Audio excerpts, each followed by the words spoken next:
Hello everybody and welcome to this tutorial. Today I will show you how to mess around with the DNS settings and how you can actually redirect the traffic of a particular user to somewhere, I don't know, to wherever you want, to your malicious site where you can deploy exploits and so on and so forth. Anyway, what I mean by this is that somebody will enter a domain name into a browser. Let me just show you. So open up a browser like this, and I don't know, it's a bit slow today, probably because I have 10 billion things running. Anyway, you would type in, I don't know, let's say www.facebook.com, because we're going to use this as our experimental site for today's work, primarily because it has really good security, but we're not going to do anything to facebook.com anyway, to the official domain. What person will enter a domain name like this, and instead of being redirected to the proper IP address, they will be redirected to some IP address that we type in. So our IP address, where there will be a web server listening to receive that traffic, and once that traffic is received, they will get an exact clone of the website where they will be entering their credentials. Once they actually have entered them, we will have them and we will be able to do with them as we choose and please. Now, this is just an example of how things can run, not necessarily that they will run in all cases, and specific cases may require adjustments, so to say, depending on what sort of a site is it, how to approach it, and so on and so forth. Anyway, so for the purposes of this tutorial, I have two virtual machines. One is Kali Linux, and the other one shall be my Windows 8.1 machine. That will be a victim. Anyway, now that we have our Kali Linux running, and in the previous tutorials we have actually managed to compromise a router. So by utilizing that router, we're going to effectively change its DNS settings. We will tell it that the DNS is actually our virtual machine. And as soon as this browser opens, I'll show you what I mean by it. Oops, there we go. Come on. Oops, there. 192.168.1.1. We have already gotten the user credentials in the previous tutorials. Here we're just going to apply them.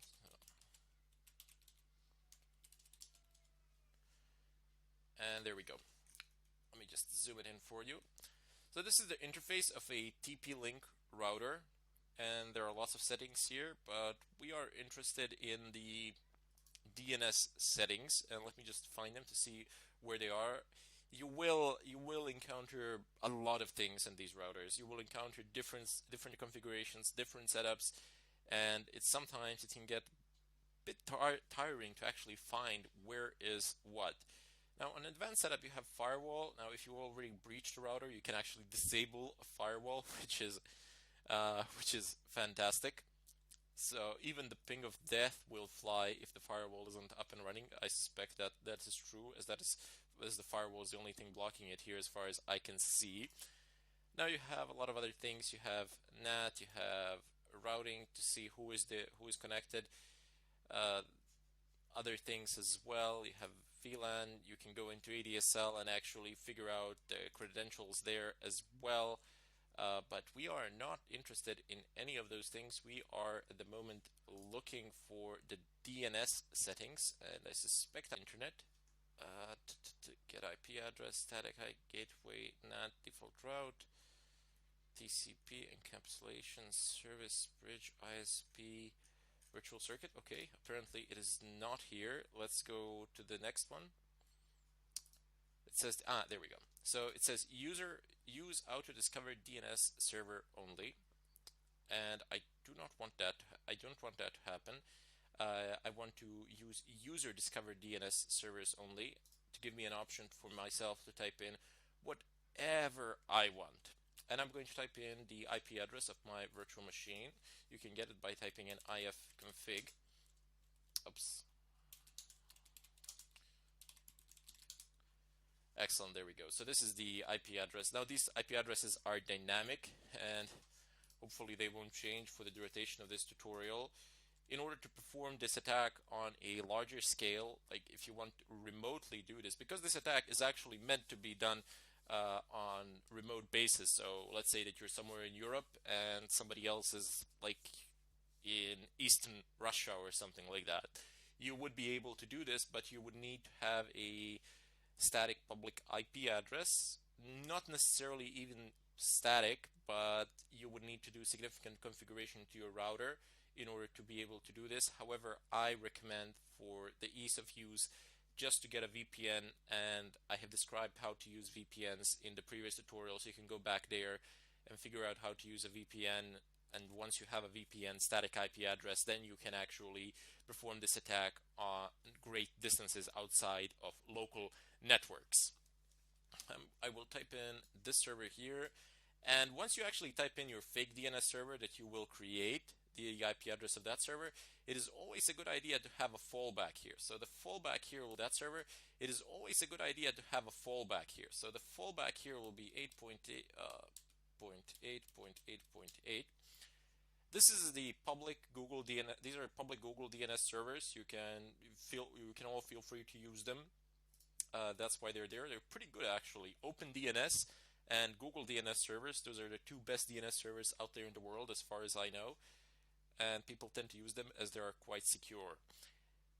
Reason why I'm putting the second method here is that you are not going to have this server of yours running non-stop.